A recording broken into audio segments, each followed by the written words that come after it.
السلام علیکم ورحمۃ اللہ وبرکاتہ۔ مرحبا بعودتکم ایھا الطلاب الکرام، بارک اللہ فی علمکم وفی عملکم وفی عمرکم وفی کل شیء ما عندکم من اللہ سبحانہ وتعالی، وحیاکم اللہ وجزاکم اللہ احسن الجزاء فی العاجل والآجل۔ رب زدنی علما، رب اشرح لی صدری ویسر لی امری واحلل عقدۃ من لسانی یفقہوا قولی۔ عزیز طلبہ، اللہ کے فضل و کرم اور اس کی توفیق سے مشکوٰۃ المصابیح کے سلسلہ دروس کا یہ 49واں سبق، ایپیسوڈ نمبر 49، جو ان حدیث پر مشتمل ہے 2579 تا 2591۔ تو جیسا کہ آپ کو علم ہے کہ الحمدللہ ہم ان حدیث کے ضمن میں مکہ مکرمہ میں داخلے اور طواف کے آداب اور طریقہ کار اور ان کے فضائل پر یہ حدیث جو ہیں ذکر کر رہے ہیں۔ تو آتے ہیں آج اس سبق کے حوالے سے براہ راست کتاب سے دیکھتے ہیں کہ کون سی حدیث اس موضوع پر آج ہمارے پاس پہلی حدیث ہے۔ وہ حدیث ہے 2579، جو کہ میں آپ سے شیئر کرتا ہوں۔ یہ حدیث جو کہ عبداللہ بن عمر رضی اللہ عنہما سے مروی ہے۔ قال سمعت رسول اللہ صلی اللہ علیہ وسلم یقول، میں نے اللہ کے رسول صلی اللہ علیہ وسلم کو یہ فرماتے سنا، ان الرکن والمقام، کہ رکن یمانی اور مقام یعنی مقام ابراہیم یا مراد ہے، یا الرکن سے مراد حجر اسود ہے۔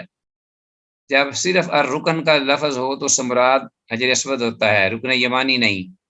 لیکن رکنین جب ہو تو اس سے مراد رکن یمانی اور حجر اسود ہوتا ہے۔ تو یہاں والمقام، مقام ابراہیم، وہ مقام ابراہیم ہے کہ وہ پتھر جس پر ابراہیم خلیل اللہ کھڑے تھے اور کھڑے ہو کر انہوں نے کعبہ مشرفہ کی تعمیر فرمائی۔ وہ آج بھی منتصب ہے بیت اللہ کے سامنے، وہاں 2 رکعت نماز پڑھنے کے لیے کہا گیا ہے طواف کے بعد۔ تو یہ مقام ابراہیم اور حجر اسود یاقوت آتان ہیں، یہ دونوں پتھر جو ہیں یہ یاقوت ہیں، من یاقوت الجنہ، جنت کے پتھروں میں سے، جنت کے 2 یاقوت۔ طمس اللہ نورہما، اللہ نے ان دونوں کے نور کو بجھا دیا ہے، ختم کر دیا ہے۔ ولو لم یطمس نورہما، اور اگر اللہ ان دونوں کا نور، روشنی، چمک وہ نہ بجھاتے، لأضاء ما بین المشرق والمغرب، تو یہ دونوں مشرق اور مغرب کے درمیان ہر چیز کو روشن کر کے رکھ دیتے۔ چونکہ جنت میں سے آئے ہیں اس لیے ان کی روشنی بھی وہاں تک جہاں تک انسان کی رسائی ہے، تو وہاں تک یہ روشن کر دیتے ہر چیز کو، جو کہ مشرق اور مغرب کے مابین، یعنی جس کی کوئی انتہا نہیں، جس کا کوئی کنارہ نہیں۔ تو یہ حدیث ہے پہلی حدیث۔ بعض اہل علم کہتے ہیں کہ یہ حدیث صحیح ہے، جبکہ بعض اہل علم محققین کے ہاں اس کی سند میں رجا بن صبیح ابو یحییٰ، رجا بن صبیح ابو یحییٰ جو ہیں ان کو اکثر اہل علم نے ضعیف قرار دیا ہے، اور اس کا شاہد بھی ضعیف ہے، واللہ عالم، لیکن بعض نے اس کو صحیح کہا ہے۔ چلیں جی آگے ہے حدیث ہمارے پاس 2580، عبید بن عمیر، یہ رحمت اللہ علیہ، ان سے یہ روایت مروی ہے کہ ان ابن عمر کان یزاحم علی الرکنین، کہ عبداللہ ابن عمر رضی اللہ عنہما، اللہ اکبر، یزاحم کا معنی آتا ہے جب ازدحام کرنا، رش کرنا، گیدرنگ کرنا، لوگوں کا اکٹھا ہونا ایک جگہ پر۔ کانا یزاحم، تھے لوگوں کے رش میں غلبہ کرتے، کانا یزاحم علی الرکنین، دونوں رکنوں پر۔ اب رکنین سے مراد رکن یمانی ہے اور حجر اسود ہے۔ زحامن، غلبہ کرنا یا رش کرنا، آپ رش کرتے تھے لوگوں کے ساتھ دونوں رکنوں پر، یعنی دونوں رکنوں پر وہ آپ اس کو استعلام کرتے، اور دیگر لوگ بھی جو ہیں وہ بھی وہاں جمع ہو جاتے ان کو چھونے کے لیے۔ تو ما رأیت احدا من اصحاب رسول اللہ یزاحم علیہ، تو راوی کہتے ہیں کہ میں نے رسول اللہ صلی اللہ علیہ وسلم کے صحابہ میں سے کسی کو بھی اس طرح ان جگہوں میں ازدحام کرتے یا گیدرنگ کرتے یا کٹ کرتے نہیں دیکھا۔ کالا، تو عبداللہ بن عمر رضی اللہ عنہما کہتے ہیں کہ ان افعلو، اگر میں یہ کرتا ہوں ایسا تو فائنی سمیت رسول اللہ صلی اللہ علیہ وسلم یقول، وہ اس لیے کہ رسول اللہ صلی اللہ علیہ وسلم کو میں نے یہ فرماتے ہوئے سنا، ان مسحہما کفارۃ للخطایا، کہ ان دونوں کا چھونا، کن کا، رکن یمانی اور حجر اسود کو چھونا، کفارۃ، یہ کفارہ ہے، للخطایا یعنی گناہوں کے ختم کرنے کا ذریعہ، للخطایا۔ وسمیتہ، اور میں نے اسی طرح سنا آپ صلی اللہ علیہ وسلم کو یقول فرماتے ہوئے، من طاف بہذا البیت اسبوعا، کہ جس شخص نے بھی اس بیت اللہ کا طواف کیا، اسبوعا ایک پورا ہفتہ، یعنی 7 دن، اسبوعا، ٹھیک ہے جی۔ تو ہر ہفتے، یعنی اس کا مطلب یہ بھی ہو سکتا ہے پورا ہفتے سے 7 دن نہیں، بلکہ اسبوعاً سے مراد ہے کہ ہفتہ وار، ہاں زیادہ بہتر یہی ہے اس کا معنی کہ ہفتہ وار، 7 دنوں میں ہر دن نہیں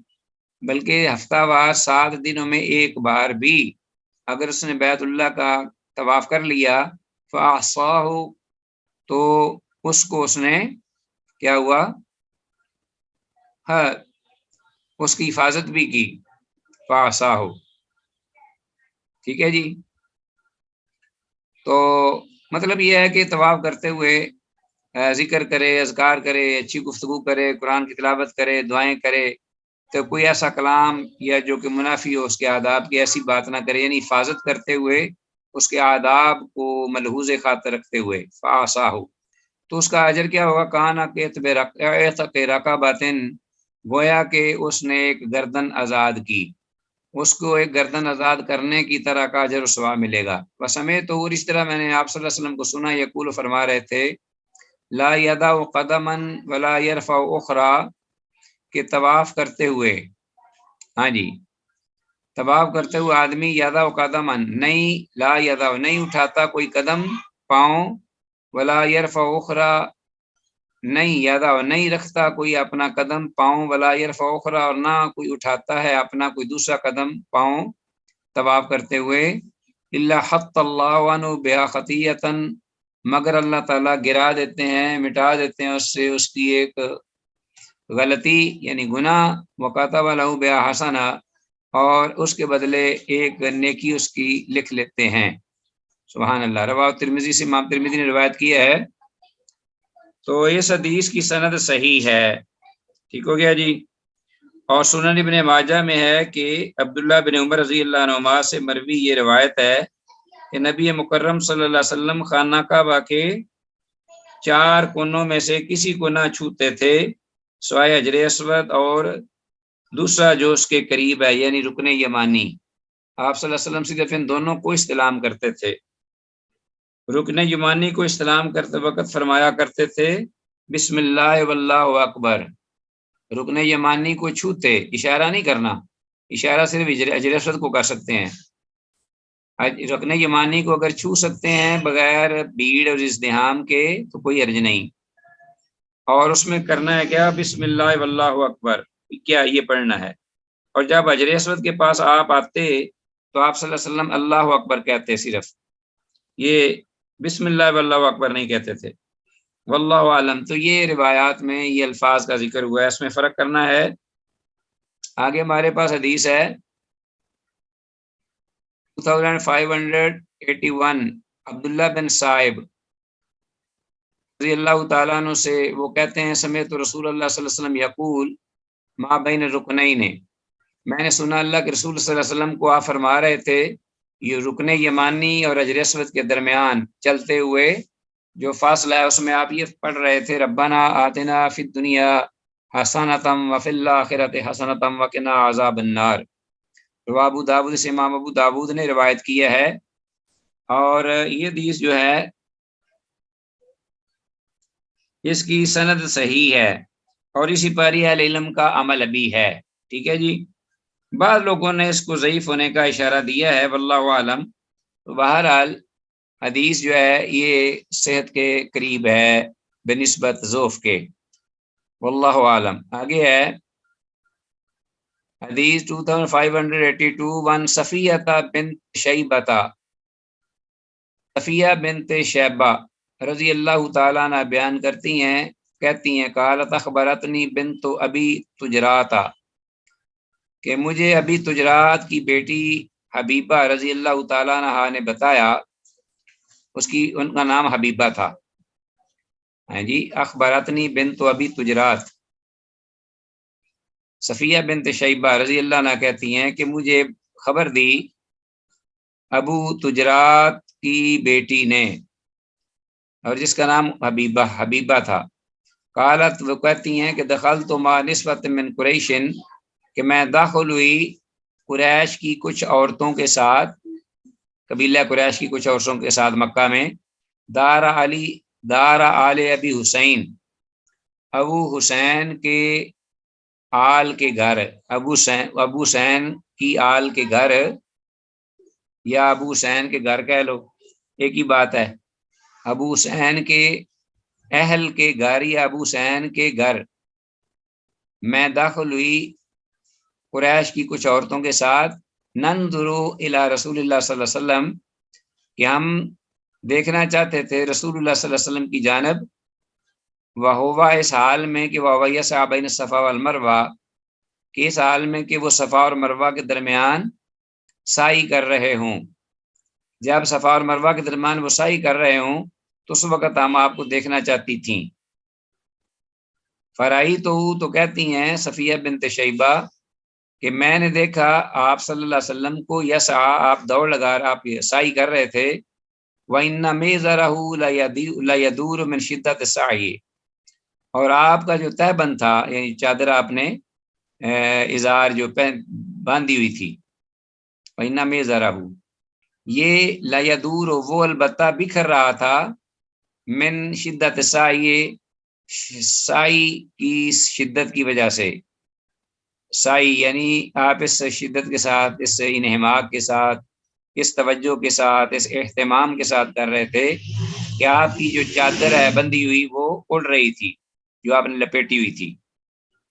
ٹھیک ہو گیا جی، سعی کی شدت کی وجہ سے۔ اچھا، وسمعت یقول، اور میں نے سنا آپ صلی اللہ علیہ وسلم اس حال میں کہہ رہے تھے، اسعوا فإن اللہ كتب علیکم السعی، کہ سعی کرو اے لوگو، خوب سعی کرو، اس لیے کہ اللہ نے بے شک اس کو تم پر اس سعی کو فرض قرار دیا ہے۔ رواہ فی شرح سنہ و رواہ احمد ما اختلاف، امام نے اس کو شرح سنہ میں روایت کیا ہے، اور امام احمد نے بھی اپنی مسند میں اس کو روایت کیا ہے کچھ الفاظ کے اختلاف کے ساتھ۔ 2582 حدیث زیر مطالعہ تھی ہمارے۔ اس حدیث کی سند تو ضعیف ہے، سند ضعیف ہے، اس لیے کہ سند میں عبداللہ بن معمل ضعیف راوی، جبکہ اسی مفہوم کی ایک دوسری حدیث قدرے مختلف الفاظ کے ساتھ امام بہقی رحمہ اللہ نے روایت کی ہے، اور اس کی سند جو ہے وہ حسن ہے، یعنی صحیح ہے۔ تو گویا کہ مفہوم کے اعتبار سے یہ حدیث صحیح ہوئی، کیونکہ مختصر الفاظ کے ساتھ معمولی یہ جو حدیث ہے اسی مفہوم میں امام بہقی نے صحیح سند کے ساتھ روایت کی ہے، اللہ عالم۔ آگے حدیث ہے نیکسٹ ہمارے پاس، وان قدامہ بن عبداللہ بن عمار، قدامہ بن عبداللہ بن عمار رضی اللہ تعالیٰ عنہ سے روایت ہے، وہ قال، کہتے ہیں، رأیت رسول اللہ صلی اللہ علیہ وسلم یسعی بین الصفا والمروہ، میں نے دیکھا اللہ کے رسول صلی اللہ علیہ وسلم کو سعی کرتے ہوئے صفا اور مروہ کے درمیان، علی بعیر، ایک اونٹ پر، لا ضربا ولا تردا ولا الیکا الیکا، تو آپ جب آپ اپنے اونٹ پر سعی کر رہے تھے، فرما رہے تھے، تو اس وقت آپ طواف کے دوران آپ نے کسی کو یہ نہیں کہا، نہ کسی کو ٹھوکا مارا، نہ کسی کو آگے سے راستے سے ہٹایا، اور نہ یہ کہتے آپ نے فرمایا کہ ہٹ جاؤ راستہ چھوڑ دو، میں آ رہا ہوں، پیچھے ہو جاؤ، آپ نے اس طرح کے الفاظ نہیں کہے، بلکہ سعی جو ہے وہ اللہ کے ذکر کے لیے ہوتی ہے، اور وہاں آپ نے ذکر اذکار ہی کیے، دعائیں کی، اور ذکر کے کلمات کہے بجائے اس کے کس قسم کی، کیونکہ لوگ مسلسل آگے پیچھے تھے آپ کے اور آپ سواری پر تھے، تو اس کے باوجود آپ کی یہ ہم نے آواز نہیں سنی۔ 2583، تو یہ حدیث جو ہے اس میں یہ الفاظ ان کو انڈر لائن کیجیے، سعوا فإن اللہ کتب علیکم السعی، کہ سعی کرو اس لیے کہ اللہ نے تم پر سعی کو فرض قرار دے، لکھ دیا ہے۔ تو امام عزیز طلبہ، انہی الفاظ کی وجہ سے امام شافعی رحمہ اللہ صفا و مروہ کے درمیان دوڑنے کو حج کا ایک فرض قرار دیتے ہیں، ٹھیک ہے جی، اور کہا ہے کہ جو سعی نہ کرے جان بوجھ کر اس کا حج باطل ہے، جبکہ امام ابو حنیفہ رحمہ اللہ کہتے ہیں کہ اس کے معنی ہیں ایجاب کے، یعنی وجوب کا ہے معاملہ، فرض کا نہیں، کیونکہ وہ فرض اور واجب میں فرق کرتے ہیں۔ وہ کہتے ہیں کہ یہ سعی واجب ہے، فرض نہیں، حالانکہ جو علماء اہل حدیث محدثین رحمہ اللہ ہیں، ان کے ہاں فرض اور واجب میں کوئی فرق نہیں، ان کے ہاں سے دو بڑی اصطلاحیں ہیں، ایک فرض واجب اور ایک سنت۔ اور حدیث آگے ہمارے پاس 2583، یہ ہے یعلا بن امیہ رضی اللہ تعالیٰ عنہ سے قال، وہ کہتے ہیں ان رسول اللہ صلی اللہ علیہ وسلم طاف بالبیت، کہ اللہ بے شک رسول اللہ صلی اللہ علیہ وسلم نے طواف فرمایا بیت اللہ شریف کا، مستبعا اجتباع کی حالت میں، ببرد اخضر، ایک سبز چادر لپیٹ کر، سبز چادر، سبز رنگ کی چادر سے اجتباع یعنی دایاں کندھا ننگا کرنا، اور دایاں ننگا کندھا ننگا رکھنا، اور چادر کا ایک حصہ جو ہے وہ دائیں بغل کے نیچے سے گزار کر بائیں کندھے پر رکھنا، اس کو استباع کہتے ہیں، ٹھیک ہو گیا جی۔ تو یہ استباع جو ہے یہ کرنا مسنون ہوا، اور پھر اس سے یہ بھی ثابت ہوا کہ یہ جو سفید رنگ کی چادر ہے، یہ سفید رنگ کی چادر احرام میں یہ کوئی فرض واجب نہیں ہے بلکہ سنت ہے، تو سفید چادریں اگر موجود ہیں تو انہی کو ہی اختیار کرنا چاہیے جو انسلی ہوں، لیکن اگر انسان کو وہ چادریں نہ ملیں تو دوسری چادر بھی لپیٹ کر آدمی جو ہے وہ انسلی چادر لپیٹ کر وہ جو ہے وہ احرام جو ہے وہ باندھ سکتا ہے، یہ بھی درست ہے۔ اور باقی یہ عمرے اور حج کا پہلا جو یعنی احرام کی حالت میں یہ طواف ہے اس کی بات ہے، لیکن اس کے علاوہ عام نفلی طواف جو ہے وہ عام کپڑوں میں بھی آدمی کر سکتا ہے، سلے ہوئے کپڑے پہن کر بھی، لیکن اس حدیث میں یہ ذکر نہیں ہے کہ کون سا طواف تھا۔ بعد یعلا بن امیہ جو ہیں رضی اللہ عنہ، انہوں نے یہ بیان کیا ہے۔ تو عزیز طلبہ، حدیث نمبر 2584، تو حدیث اعضا کی سند جو ہے یہ تو ضعیف ہے، اس لیے کہ سند میں ابن جریج اور ابو سفیان ثوری رحمہ اللہ دونوں مدلس اور عنن ہیں، دونوں راوی جو آئے ہیں سند میں یہ مدلس اور عنن ہیں، ابن جریج اور سفیان ثوری رحمہ اللہ، تو حدیث جو ہے ضعیف ہوئی۔ اور حدیث میں الفاظ مستابین کا مطلب ہے یعنی چادر لپیٹے ہوئے دایاں کندھا ننگا کر کے طواف کرنا، اور پھر وہ ننگا اس طرح ہی ہو سکتا ہے کہ جو اوپر احرام کی چادر ہے اس کو دائیں بغل کے نیچے سے گزار کے ایک سائیڈ میں، تو اس کو بائیں کندھے پر رکھ دیا جائے، ٹھیک ہو گیا جی۔ آگے حدیث نمبر 2585، ابن عبداللہ بن عباس رضی اللہ عنہما سے ان رسول اللہ صلی اللہ علیہ وسلم و صحابہ اتمروا، کہ بے شک اللہ کے رسول صلی اللہ علیہ وسلم اور آپ کے صحابہ نے عمرہ کیا، من الجعرانتی، ایرانہ سے، ایرانہ مقام سے جو ہل ہے مکہ کے قریب، حرم سے باہر، فرملوا بالبیت ثلاثا، تو انہوں نے رمل کیا 3 چکر، تیز تیز چلے پہلے 3 چکر عمرے کے پہلے طواف میں، وجعلوا اردیتہم، اور انہوں نے کیا اپنی چادروں کو تحت عباتہم، اپنی بغلوں کے نیچے سے، ثم قذفوها، پھر انہیں پھینکا یا رکھا، علی عواتقہم الیسریٰ، اپنے بائیں کندھوں پر. تو یہ استباح ہے. رواہ ابو داؤد سے، امام ابو داؤد نے روایت کی، اسے استباح کہتے ہیں، ایک رمل اور ایک استباح. یہ اگر کوئی عمرہ کرنا چاہے تو پہلا طواف جو ہوگا اس میں مکہ داخل ہوتے ہی پہلے طواف میں، عزیز طلبہ، یا حج صرف کرنا چاہ رہا ہے تو حج کے طواف میں پہلے آتے ہی وہ کیا کرے کہ 3 چکر جو ہیں وہ استباح اور رمل کرے گا. ٹھیک ہو گیا جی؟ دو کام ہیں، ایک استباح کی شکل بنائے گا اور دوسرا رمل تیز تیز چلے گا 3 چکر پہلے جو ہیں. باقی 4 میں استباح بھی نہیں اور دوسرا یہ ہے کہ رمل بھی نہیں ہے. 2585. السلام علیکم سر. جی جی سر یہ من الجیرانہ سے کیا مراد ہوگا کہ وہاں سے نیت کی یا؟ ہاں جی، جہرانہ مکہ مکرمہ سے ایک منزل حنین اور اوازن جو طائف کے 2 قبیلے تھے ان کی جانب ایک بستی تھی. نبی مکرم صلی اللہ علیہ وسلم نے وہاں جب غزوہ ہوا، غزوہ حنین، فتح مکہ کے فوراً بعد، تو جو اوازن اور ثقیف تھے ان کی واپسی پہ آپ نے کو اللہ نے فتح دی تھی، تو آپ نے وہاں جعرانہ مقام جو کہ مکہ کے بالکل قریب تھا اور لیکن ہل تھا حرم سے باہر، وہاں اس بستی کے پاس غنیمتوں کے مال بھی تقسیم کیے صحابہ کرام رضوان اللہ علیہم اجمعین میں، اور تقسیم کیے، اور پھر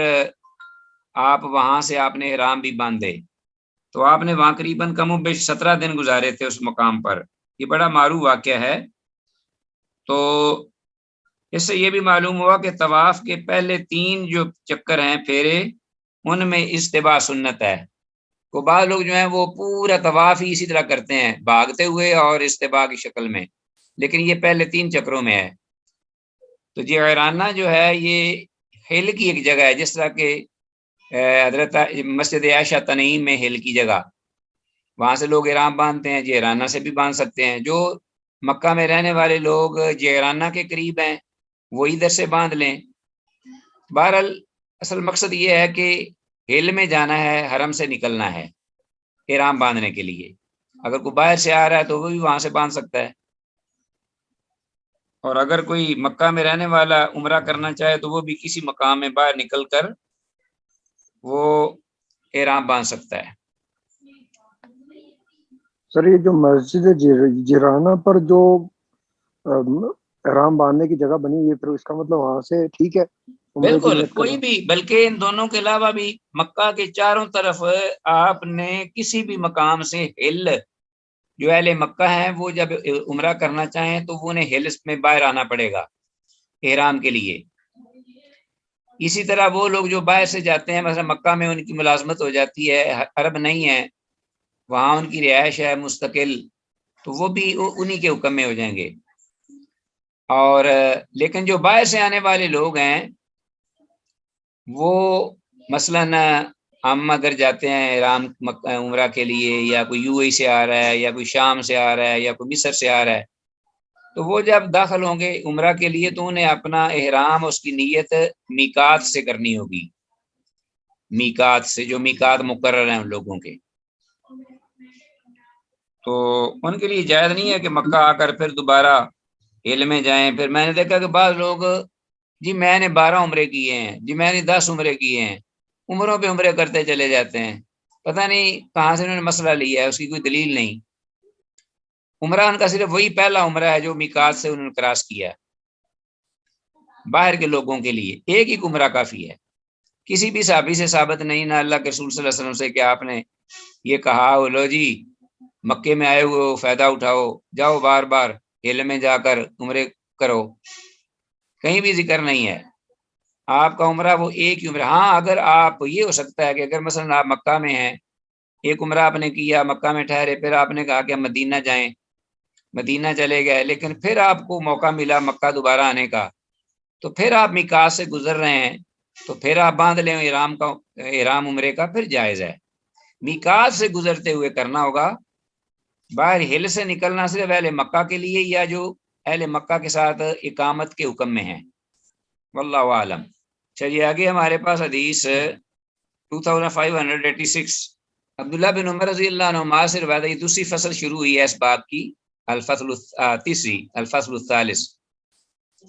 کہتے ہیں کہ ما ترکنا استلام حاضن الرکنین الیمانی والحجر فی شدت ولا رخاء منذ رأیت رسول اللہ صلی اللہ علیہ وسلم یستلمہما. عبداللہ بن عمر رضی اللہ عنہ فرماتے ہیں کہ ہم نے نہیں چھوڑا ما ترکنا استلام حاضین الرکنین، ان دونوں رکن یمانی اور حجر اسود کا استلام یعنی چھونا، ان کو ٹچ کرنا. الیمانی والحجر فی شدت سختی میں، ولا رخائن اور نہ آسانی میں.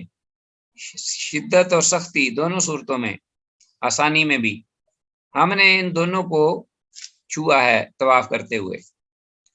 منذ رأیت رسول اللہ صلی اللہ علیہ وسلم یستلمہما، جب سے میں نے دیکھا اللہ کے رسول صلی اللہ علیہ وسلم کو ان دونوں کو چھوتے ہوئے. تو عبداللہ بن عمر بھی رضی اللہ عنہما بہت زیادہ حساس تھے اللہ کے رسول صلی اللہ علیہ وسلم کی سنت پر عمل کرنے میں. 2586 ہے. تو یہ حدیث جو ہے اس میں لفظ رخاون اس کو انڈر لائن کیجیے، اس کا مطلب ہے آسانی، سہولت، جب بھیڑ نہ بھی ہو اس وقت بھی. آگے حدیث 2587 ایک روایت میں لہما، امام بخاری امام مسلم ایک روایت میں وفی روایت لہما قال نافع، امام نافع رحمہ اللہ کہتے ہیں میں نے اپنے استاد ابن عبداللہ بن عمر کو دیکھا، رأیت ابن عمر رضی اللہ عنہ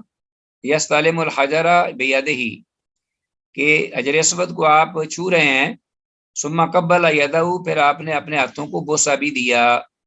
وقال، اور فرمایا ما ترکت منذ رأیت رسول اللہ صلی اللہ علیہ وسلم یفعل،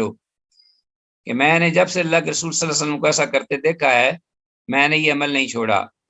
ایک اور حدیث آ گئی، تو یہ بھی متفق علیہ ہے، 2587 2587. تو دونوں رکن اصل میں اسی مقام پر باقی ہیں جہاں انہیں حضرت ابراہیم علیہ السلام نے نصب کیا تھا خود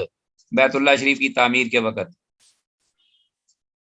جبکہ بقیہ دونوں رکن جو ہے نا دوسری سائڈ کے جو سیریا کی طرف ہیں، یہ تو یمن کی طرف ہے نا، ایک رکن یمانی اور ایک حجر اسود، یہ اسی جگہ پر ہیں جہاں حضرت ابراہیم خلیل نے ان کو نصب کیا تھا. جبکہ دونوں بقیہ رکن جو ہیں ان کو جاہلیت والوں اہل جاہلیت نے بدل دیا تھا، کیونکہ اس طرف کی تعمیر وغیرہ کرتے تھے، اس کو کبھی ڈھاتے کبھی آگے پیچھے کر دیتے، تو اس لیے ان کو بعد میں کسی نے ان کونوں کو نہیں چھوا، نہ اس کا ثبوت ہے اللہ کے رسول صلی اللہ علیہ وسلم سے. تو مزید یہ بھی معلوم ہوا کہ حجر اسود کو بوسہ دے کر پھر اسے چوم لینا سنت ہے. تو آتے ہیں اس کے بعد ہمارے پاس نیکسٹ حدیث جو ہے وہ 2588 جو ہے ام سلمہ رضی اللہ عنہ سے روایت قالت، وہ کہتی ہیں شکوت الی رسول اللہ صلی اللہ علیہ وسلم انی اشتکی. ہاں، ام سلمہ رضی اللہ عنہ فرماتی ہیں ام المومنین کہ میں نے اللہ کے رسول صلی اللہ علیہ وسلم سے شکایت کی، انی اشتکی، کہ مجھے کچھ بیماری آ گئی ہے، یعنی میں بیمار ہو گئی ہوں.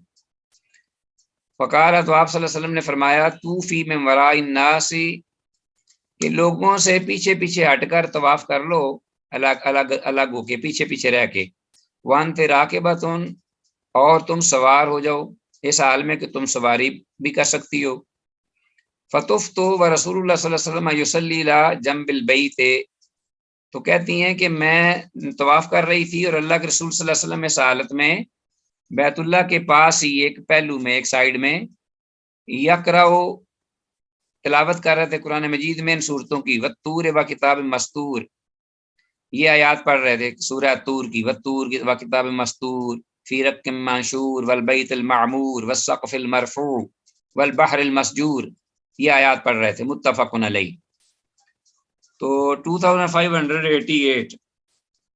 تو حدیث اعلیٰ سے معلوم ہوا کہ حج میں بیمار جو ہے وہ طواف کر سکتا ہے، سوار ہو کر بھی، سواری پر بھی طواف کرنا اس کے لیے درست اور صحیح ہے، جائز ہے. آگے حدیث 2589 وان عابس بن ربیعہ، عابس بن ربیعہ اللہ اکبر. کہتے ہیں آپ اس بن ربیہ کہ میں نے دیکھا حضرت عمر رضی اللہ عنہ کو یکبر الحجرہ کہ وہ حجر اسود کو بوسہ دے رہے تھے، وہ یقول اور کہہ رہے تھے انی لعالم کہ بے شک میں یہ خوب جانتا ہوں انک حجر ان کہ تو ایک پتھر ہے صرف، ما تنفع نہ تو نفع دے سکتا ہے فائدہ کسی کو، ولا تضر اور نہ تو کسی کو تکلیف دے سکتا ہے، ولولا انی رأیت رسول اللہ صلی اللہ علیہ وسلم اور اگر بے شک میں نے نہ دیکھا ہوتا اللہ کے رسول صلی اللہ علیہ وسلم کو یقبلو کا کہ وہ آپ کو بوسہ دیتے تھے، ما قبلتو کا تو میں آپ کو کبھی بوسہ نہ دیتا. متفق علیہ. تو حدیث بڑی کلیئر ہے اپنے مفہوم میں، اور ایک فائدے ہیں اس میں کہ حضرت عمر رضی اللہ عنہ کی یہاں حضور صلی اللہ علیہ وسلم کی شدت سے پیروی اور اتباع کی دلیل. حضرت عبداللہ بن عمر کی طرح حضرت عمر رضی اللہ عنہ بھی بہت زیادہ حساس تھے اللہ کے رسول صلی اللہ علیہ وسلم کی اتباع اور پیروی میں. اسی طرح اس بات کی دلیل کہ جو حجر اسود یمین اللہ ہے اس کو بھی بوسہ دینا جناب رسول صلی اللہ علیہ وسلم کی اتباع اور پیروی کی وجہ سے ہے، نہ اس لیے کہ بڑا یہ ضرر رساں ہے یا کسی کو نفع دیتا ہے یا نقصان دیتا ہے، اس وجہ سے نہیں. حدیث ہے آگے 2590 ابو ہریرہ رضی اللہ عنہ سے ان النبی صلی اللہ علیہ وسلم قال وکل بسبعون ملکا یعنی الرکن الیمانی کہ وکلا مقرر کیے گئے ہیں 70 فرشتے، وکلا بسبعون ملکا یعنی رکن الیمانی رکن یمانی کے پاس یا اس پر. تو فمن قال تو جس شخص نے کہا طواف کرتے ہوئے اللہم انی اسألک العفو والعافیۃ فی الدنیا والآخرہ ربنا آتنا فی الدنیا حسنۃ وفی الآخرۃ حسنۃ وقنا عذاب النار، یہ اگر دعائیں پڑھی الفاظ کہے اس نے تو قالوا آمین، تو یہ 70 فرشتے کہیں گے آمین، اللہ اس کی دعا کو قبول کر، اللہم استجب دعواتہم. رواہ ابن ماجہ، امام ابن ماجہ نے اسے روایت کیا ہے. تو یہ حدیث جو ہے یہ سند کے اعتبار سے ضعیف ہے کیونکہ اس کی سند میں حمید بن ابی سویہ کے بارے میں امام بوصیری رحمہ اللہ کہتے ہیں کہ اس کی احادیث غیر محفوظ تھیں، اور امام ذہبی رحمہ اللہ کہتے ہیں کہ یہ شخص مجہول ہے. یہ ابو سویہ حمید بن یا حمید بن ابی سویہ حدیث جو ہے ضعیف ہے. آگے حدیث ہے ہمارے اس لیسن کی آج آخری حدیث ہے اللہ کے فضل و کرم سے، اور ابو ہریرہ رضی اللہ عنہ سے یہ مروی ہے 2591 کہ حضرت ابو ہریرہ رضی اللہ عنہ سے مروی ان النبی صلی اللہ علیہ وسلم قال من طاف بالبیت سبعا، جس نے بیت اللہ شریف کا کہ 7 چکر یعنی 7 چکر لگائے، طواف کیا پورا، ولا یتکلم اور نہیں اس نے اس دوران کوئی گفتگو کی دنیاوی مگر ان الفاظ کے ساتھ ہی وہ یہی الفاظ ذکر کرتا رہا سبحان اللہ والحمد للہ ولا الہ الا اللہ واللہ اکبر ولا حول ولا قوت الا باللہ، تو محیطاً وعشر سیئات، تو اس کے بدلے سلے میں اس کی 10 غلطیاں معاف کی جائیں گی، مٹا دی جائیں گی. وکتب له 10 حسنات اور 10 اس کی جو نیکیاں وہ لکھی جائیں گی. ورفع له 10 درجات اور 10 درجے اس کے بلند کیے جائیں گے. ومن طاف اور جس نے طواف کیا فتکلم اور اس نے اس میں کچھ دنیاوی باتیں بھی شروع کر دیں، وهو فی تلک الحال اور وہ اسی حال میں ہے یعنی طواف کی حالت میں، خاض فی الرحمت برجلیہ تو گویا کہ وہ اترا ہے رحمت میں اپنے پاؤں کے ساتھ، اپنے پاؤں کے ساتھ رحمت میں اترا، یہ پاؤں کی حد تک، اوپر کا حصہ نہیں، صرف پاؤں اس کی رحمت میں ہیں. کقائد الماء برجلہ جس طرح کہ اترنے والا وہ اپنے پاؤں لے کر کسی پانی میں، جیسا پانی میں پاؤں صرف اس کے ڈوبتے ہیں باقی پورا جسم جو ہے پانی سے باہر رہتا ہے، اسی طرح وہ رحمت خداوندی میں اترا ہے گفتگو کرنے والا طواف کے دوران، تو بقیہ حصہ اس کا رحمت سے آؤٹ ہے، آؤٹ آف رحمہ، آؤٹ آف مرسی. رواہ ابن ماجہ، امام ابن ماجہ نے سے روایت کیا ہے. حدیث ضعیف لگ رہی مجھے اپنے مفہوم سے بھی متن سے. تو یہ بعض کے نزدیک حدیث ضعیف ہے جبکہ بعض دیگر حضرات محققین کے ہاں اس کی اسناد حسن ہے. بہرحال اس میں اختلاف ہو گیا ہے، حدیث پوری ضعیف نہیں ہے. تو بعضوں نے کہا کہ یہ حدیث صحیح ہے، بعضوں نے کہا ضعیف ہے، واللہ اعلم عالم بالصواب۔ تو بہرحال عزیز طلبہ، حدیث میں مذکور لفظ خاض فی الرحمہ، اس کو انڈر لائن کیجئے۔ اس کا ترجمہ ہے کہ وہ رحمت میں اترا، یعنی اپنے پاؤں سمیت، پاؤں کے ساتھ۔ ھذا ما عندی واللہ اعلم عالم بالصواب۔ اللہ تعالیٰ جو کچھ کہا سنا ہے اس کو سمجھنے، ضبط رکھنے، اس پہ عمل کی توفیق دے۔ السلام علیکم ورحمۃ اللہ وبرکاتہ۔ آمین ثم آمین۔ وعلیکم السلام بارک ورحمۃ اللہ اللہ وبرکاتہ۔ فیک وحیاکم اللہ۔